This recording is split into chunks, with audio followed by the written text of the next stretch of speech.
Namaste Tantra lovers, it's my Prem Asima here. I'm Tantra therapist and practitioner.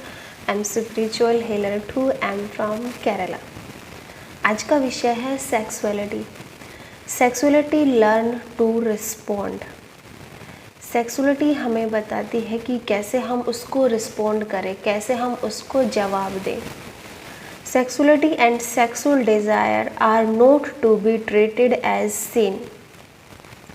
Sexuality और sexual desire, कामुकता और यौन ऊर्जा की जो इच्छा है उसको दबाने की ज़रूरत नहीं है, उसको एक पाप की तरह देखने की आवश्यकता नहीं है. और to be mistreated as wrong to feel ashamed of, और उसके प्रति हमें अशेम्ड होने की भी आवश्यकता नहीं है. It is something you need to deal with. ये कुछ ऐसा है कि इसको आपको समझने की ज़रूरत है, इसको दबाने की या इसको पाप मानने की ज़रूरत नहीं है. Not reacting to it but responding to it. इस पर प्रतिक्रिया देने की ज़रूरत नहीं है, इसको रिएक्ट करने की आवश्यकता नहीं है, बल्कि इसको रिस्पॉन्ड करने की ज़रूरत है, इसको जवाब देने की ज़रूरत है, इसको समझने की ज़रूरत है. It is natural phenomena of human to get aroused in sexuality. ये एक बहुत ह्यूमन का नेचुरल फिनोमिना है, मनुष्यता का एक बहुत साधारण कृत्य है कि जब हम कामुक होते हैं तो हम उत्तेजित हो जाते हैं. And getting attract to opposite gender, और अपोजिट जेंडर के प्रति हम आकर्षित हो जाते हैं, जो कि स्वाभाविक है. Suppressing the desires is unnatural things. जबकि जब हम इन इच्छाओं को दबा लेते हैं तो वो अननेचुरल हो जाता है, वो अप्राकृतिक हो जाता है. But we do it for so many reasons like culture, society, it's. और हम इसको दबाते क्यों हैं? क्योंकि इसके बहुत सारे रीज़न हैं, जैसे हमारी संस्कृति है, हमारा समाज है, हमारी सोसाइटी है, हमारा कल्चर है.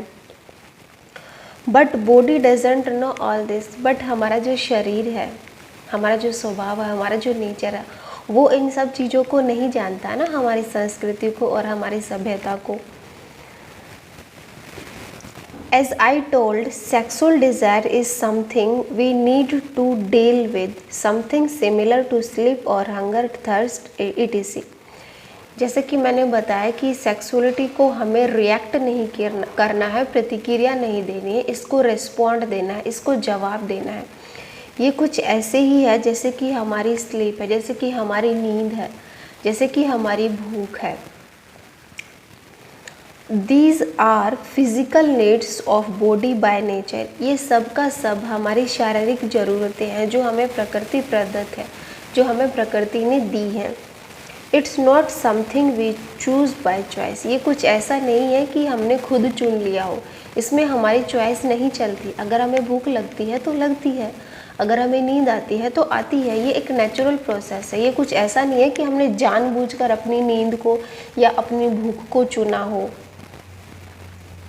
You can't survive for a long ignoring the signal body is giving you in terms of desire.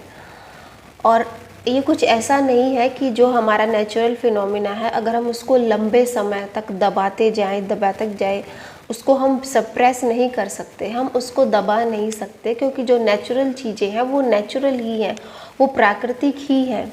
उन पर हमारी इच्छा या अनिच्छा नहीं चल सकती, उन पर हमारी चॉइस नहीं चल सकती, और हम बहुत लंबे समय तक सरवाइव नहीं करेंगे अगर हमने ऐसा किया तो, अगर हमने उसको सप्रेस किया, अगर हमने उनको दबाया. When we were kids we use only mind. जब हम बच्चे थे तो हम दिमाग का इस्तेमाल करते थे. If we are tired we sleep. अगर हम थके हुए होते थे तो हम सो जाते थे. When we were if we are hungry we eat. जब हमें भूख लगती थी तो हम खाना खा लेते थे. वी डोंट नो गुड और बैड और वाट एवर. हमें अच्छे या बुरे का या जो भी है उसका हमें ख्याल नहीं था, हमें अपनी सभ्यता संस्कृति का ख्याल नहीं था. हमें भूख लगती थी तो हम खाना खा लेते थे, हमें नींद आती थी तो हम सो जाते थे. We were listening to our body and mind. हम तब जब हम छोटे थे तो अब हम अपने शरीर का और दिमाग का ही इस्तेमाल करते थे। जैसे जैसे बॉडी रिएक्ट करती थी वैसे वैसे हम करते थे। We don't know moment we started using our brain, और वो क्षण जब हमने अपने मस्तिष्क का यूज़ करना शुरू कर दिया तब क्या हुआ?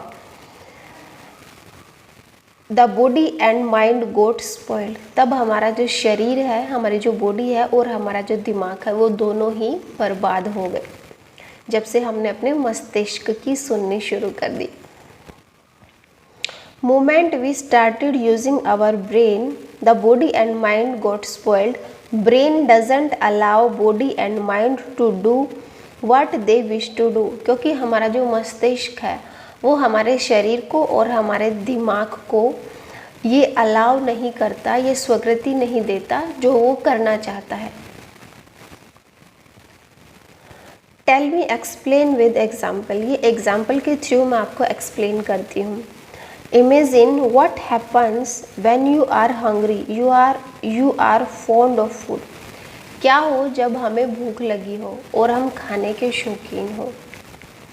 If your hunger has subsided, अगर आपने अपनी भूख को दबा लिया, the same food become a poison, वही खाना आपके लिए जहर बन जाता है। जैसे कि जब हमें भूख ना हो, मतलब जब हमारी भूख समाप्त हो गई हो, तो वही खाना जो हमें पहले बहुत पसंद आता था अब वही खाना हमारे लिए जहर बन जाता है।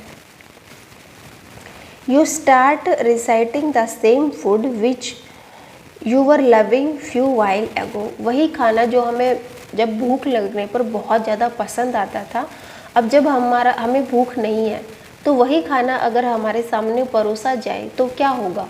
अब हम उसको अस्वीकार करेंगे, अब हम उससे दूर भागेंगे, अब वो हमारे लिए जहर का काम करेगा।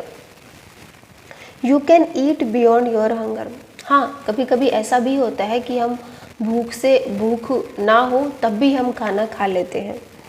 ए dear can't escape from hungry lion, जब एक शेर भूखा हो तब जो उसके सामने हिरण है वो उससे भाग नहीं सकता बहुत दूर तक। And you can't make a lion eat when not in hunger, और एक शेर को हम तब नहीं खिला सकते जब वो भूखा ना हो। जब हमें भूख लगती है तभी हम खाना खाते हैं ना, उसी तरह एक शेर है, एक शेर को अगर भूख ना हो तो वो शिकार नहीं करेगा। सेम गोज विद सेक्सुअलिटी, और यही सेक्सुअलिटी में भी होता है, यही हमारी सेक्सुअलिटी होती है जो कामुकता होता है, सेम यही एग्जाम्पल हम सेक्सुअलिटी में भी फॉलो करते हैं। So you need to feed the hunger, तो जो हमारी भूख है उसको खाने की ज़रूरत है। In reality in married relationship, वास्तविकता में जो हमारा वैवाहिक जीवन है उसमें क्या होता है? Any dispute or difference of opinion which exist between couples invariable and in refusal of physical relationship, जो हमारा वैवाहिक जीवन है उसमें हमें लड़ाई झगड़े क्यों पैदा होते हैं? वो लड़ाई झगड़े पैदा होने का कारण ये है कि हमने शारीरिक संबंध बनाने से इनकार कर दिया है। Everything boils down to refusal or physical relationship only, और सारे लड़ाई झगड़े जब शांत हो जाते हैं जब हम फिजिकल रिलेशनशिप बनाना स्वीकार कर लेते हैं। Even then it does fulfil needs because it's just exploded, और ये सब की सब जो हमारी इच्छा है अगर ऐसा ना हो तो ये एक विस्फोट का काम करती है। अगर हम सारी इच्छाएं अपने भीतर दबा लें तो वो विस्फोट का कारण बनेंगी। You must have seen a beggar's plate, how he handles his hunger once get the food. आपने एक भिखारी को देखा होगा, एक भिखारी जिसने अपनी भूख को बहुत दबाया है, और अगर हम उसके सामने खाने की प्लेट सर्व कर दें तब क्या होता है? It quick and furious and end with dissatisfaction. वो उस खाने को बहुत जल्दबाजी में खाएगा, बहुत ज़्यादा उग्र होकर खाएगा, और साथ में उसको निराशा भी मिलेगी, डिससेटिस्फैक्शन भी मिलेगा।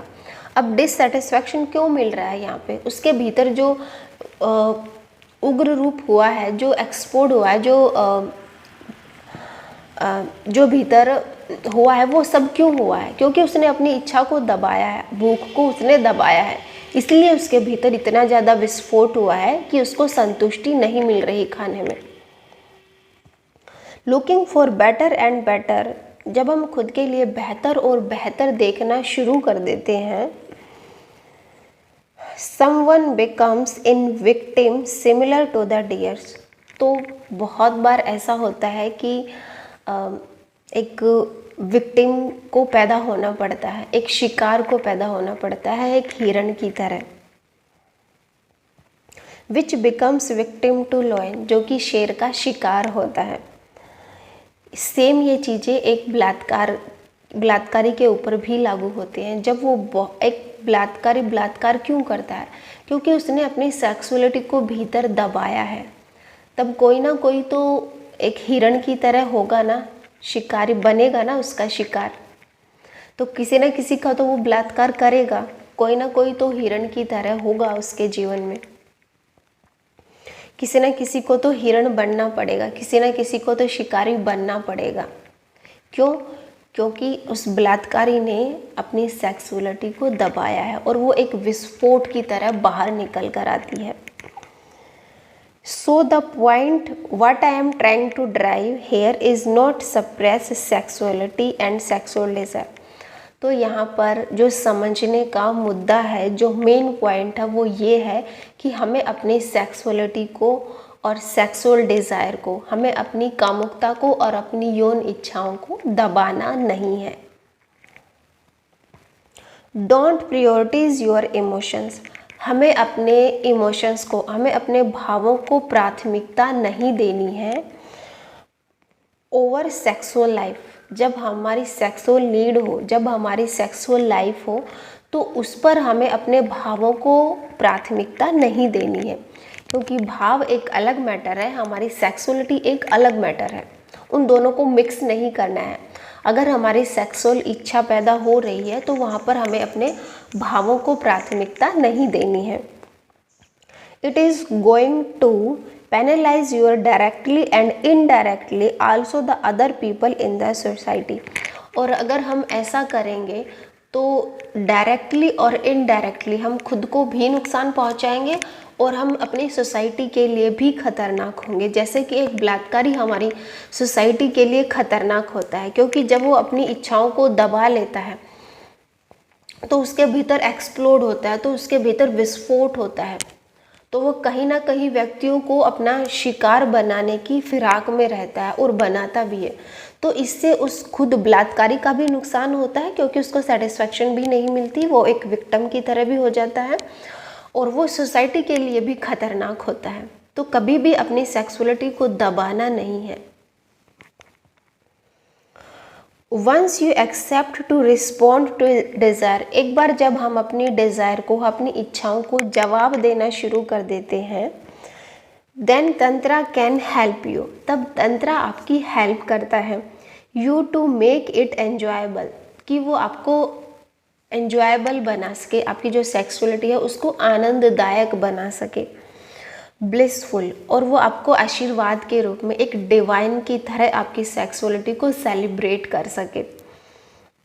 And help you to connect to the origin of life, और आपका जो वास्तविक जीवन है वो उससे आपको कनेक्ट कर सके। तो तंत्र इसमें आपकी हेल्प करता है कि कैसे कैसे आप अपनी सेक्सुअलिटी को सप्रेस ना करें, कैसे आप इसको एक पाप की तरह ना देखें, आप एक बलात्कारी की तरह ना हो जाए, आप भूखे शेर की तरह ना हो जाए, आप हर जगह हिरणों को ना देखें, आप हर जगह शिकार करने को तत्पर ना हो। तो ये सब कैसे संभव है? ये सब का सब तंत्र से ही संभव है। जब आप अपनी सेक्सुअलिटी को रिस्पोंड करना सीख जाते हैं, और रिस्पोंड करना कैसे सीखेंगे? आपको तंत्र से ही सीखेंगे। तंत्र प्रैक्टिस करके, तंत्र साधक होकर आप अपनी सेक्सुअलिटी को अच्छे से रिस्पोंड करना सीख सकते हो। आई होप आज का टॉपिक आप लोगों को समझ आया होगा, और अगर अच्छा लगा, पसंद आया हो तो प्लीज़ आपका ये ड्यूटी बनता है कि आप इसे अपने दोस्तों के बीच में शेयर करें। ज़्यादा से ज़्यादा लोगों के बीच सेक्सुअलिटी को लेकर अवेयरनेस फैले, ये हम सबका ड्यूटी बनता है। जैसे मैं आप लोगों के साथ शेयर कर रही हूँ अपनी फीलिंग्स और अपना टॉपिक, वैसे ही आप लोगों को भी शेयर करना है अपने दोस्तों के बीच में। और चैनल को सब्सक्राइब कर लीजिए, जितना ज़्यादा हो सके वीडियो को स्प्रेड करें। और अगर आपको तंत्र प्रैक्टिशनर बनना है, तंत्र साधक बनना है, अपनी सेक्सुअलिटी को और ज़्यादा एक्सपेंड करना है, उसको समझना है, उसको एक साधक की तरह उपयोग करना है, उसको साधना बनाना है, उसको डिवाइन, उसको प्योर बनाना है, उसको सेलिब्रेट करना है, उसको एंजॉय करना है, उसको एक ब्लेस की तरह, एक आशीर्वाद की तरह, एक प्रसाद की तरह लेना है, तो तंत्र आपकी हेल्प कर सकता है। आप ऑनलाइन मेरा कोर्स ज्वाइन कर सकते हो, या फिर 19, 20, 21 फरवरी को तंत्र का कैंप है मेरे फार्म हाउस में केरला में, वो भी आप ज्वाइन कर सकते हो। डिस्क्रिप्शन बॉक्स में मेरे लिंक हैं, उनको आप फॉलो करेंगे तो आपको मेरा फेसबुक आईडी वहाँ मिल जाएगा, इंस्टाग्राम हैंडल आपको मेरा वहाँ मिल जाएगा, और टेलीग्राम के चैनल वो भी आप ज्वाइन कर सकते हो, ताकि आपको तंत्रा की सारी पोस्ट मिलती रहे। अगर आपको तंत्रा में इंटरेस्ट है, अगर आप तंत्रा लवर्स हो, और जितने भी मेरे कोर्स की जानकारी है वो सब की सब आप टेलीग्राम लिंक जब ज्वाइन करोगे तो वहाँ आपको मिलता रहेगा, आने वाले कैंप की डिटेल भी, और जो तंत्रा के कैंप है वो भी। Thank you so much for listening me. मिलते हैं कल एक नेक्स्ट वीडियो के साथ। नमस्कार।